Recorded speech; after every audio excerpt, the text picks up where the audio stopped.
Well, you never know what's going to happen. The video, or the sound with the video, went out. My mic went out in the middle of my sermon, so I decided I would just record the sermon again for anyone who really wanted to hear how that sermon went. So I began the sermon talking about how there was a crowd that came to Chapel Hill one time when Ron and I were there. The Grateful Dead were in concert, and the Deadheads just invaded town. They were all over the place, not like the usual crowd that would come for a concert or a basketball game or something and come and stay in a hotel and leave. These people came and camped out all over town, including in the front lawn of the church where Ron served.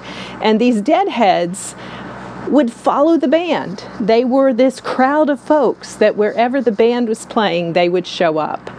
And it was my experience of being in that kind of a crowd, or seeing a crowd like that followed a celebrity, this band, around. And I wondered if perhaps that was what it was like in Jesus' day, with this crowd that would follow him into the various places where he was headed. Because he was going off to be by himself, by boat. And they figured out where he was going, and they went along on foot and found him. And it was something like 5,000 men plus women and children. So it was a lot of people. And they followed Jesus into the wilderness. The wilderness in the Bible is a place of wandering. It's a place of uncertainty. It's a place of temptation and rebellion. It's a place where perhaps we really wouldn't want to go.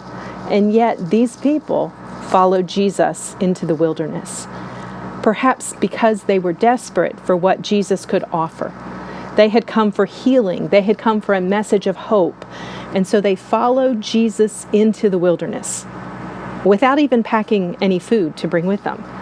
Now, I grew up, McDonald's came along in my childhood, but I remember the days before there was a fast food place on every corner. And when we traveled, your choice was to stop at a diner, or you packed a picnic lunch and you stopped at one of those roadside tables where you could enjoy your meal. And in Jesus' day, they certainly didn't have McDonald's, likely didn't have diners, so probably most people would pack something to take with them. Yet this crowd showed up without even a snack. What would it take for you to run out of your house without any of the essentials and just follow along this preacher who might heal you? They must have been desperate. They must have really needed the healing and those words of hope. Did the hunger of their souls override their physical hunger? Were they desperate, so desperate that they would follow Jesus into a deserted place without even taking any food? So where are we now? Are we in the wilderness? Are we desperate for healing, for words of hope? Do we need to be fed by Jesus right now? When faced with this crowd, though, Jesus had compassion on them. They were all of those things, and Jesus could see it, and he had compassion for them. In the verses right before the ones that I read this morning, Jesus has just found out about the death of John. He's been trying to go to a place of solitude by himself, withdrawing. When tragedy comes in our own lives, we often withdraw. The tragedy, though, that's come into our lives in the last few months has been one, though, that we have not chosen to, but have had to withdraw. And I know that many of you are there at home. That's why I'm re-recording this, so that you won't miss the message if you only watch on YouTube. This is different, though. What Jesus was going through is different than the withdrawal we have now. It's that kind of withdrawal that we naturally go through when we have been hurt, when we're grieving, when we have some pain in our lives. Perhaps Jesus was going to be alone so that he could think about and grieve over the loss of John, contemplate perhaps what might be happening next in his life, or how quickly the cross might be coming for him. In the midst, though, of his own desire to withdraw, Jesus is met with this crowd, and he has compassion on these desperate, needy people, and he's willing to engage with them. How often, in the midst of our own hurt and pain, we do take that healthy response to withdraw, to do some self-care, to take care of ourselves. But at some point in that healing process, it is important for us to re-engage with people, to turn outward and not inward. In fact, a lot of times in the process of emotional healing, people find that it is when they are able to turn the focus back outward again that they can turn the corner in their healing process. When people begin to see that there are ways they can use their own pain to help others, they can turn outward again in healthy ways.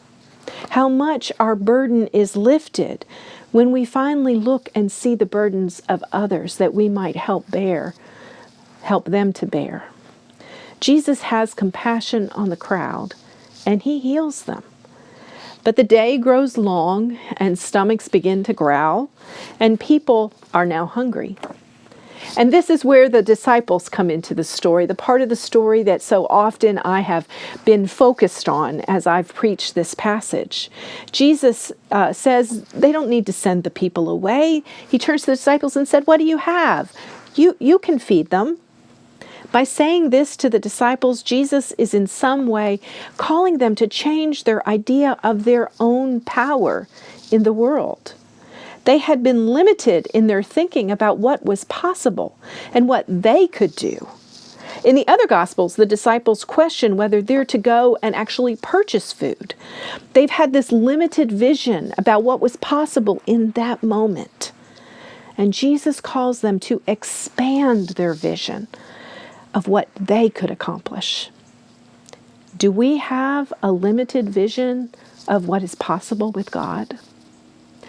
As I've watched this last week on TV, all the memorials for John Lewis, for the congressman that passed away, I have been amazed by his faith and commitment to his faith by living it out.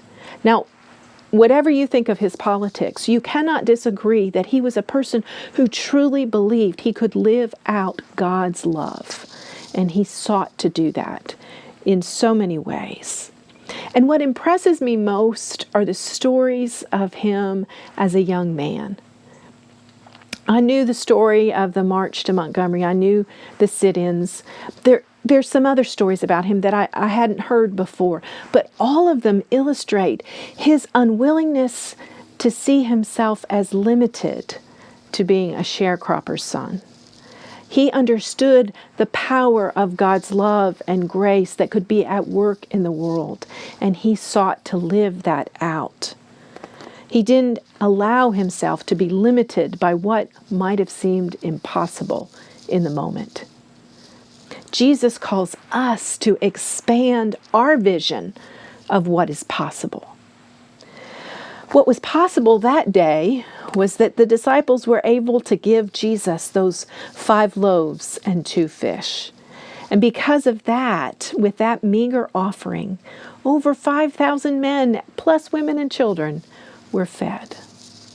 Jesus takes what the disciples offer and makes it enough for everyone. And as the people sat down and watched, Jesus took those 5 loaves and 2 fish, and he blesses and he breaks them, and he gives them to everyone. And when he does, perhaps something in their hearts broke as well. For what if everyone had brought a little bit of food? What if they did have just enough, is what they thought, and so they didn't want to pull it out and be impolite and eat in front of other people? But surely they had enough for themselves because Jesus was there.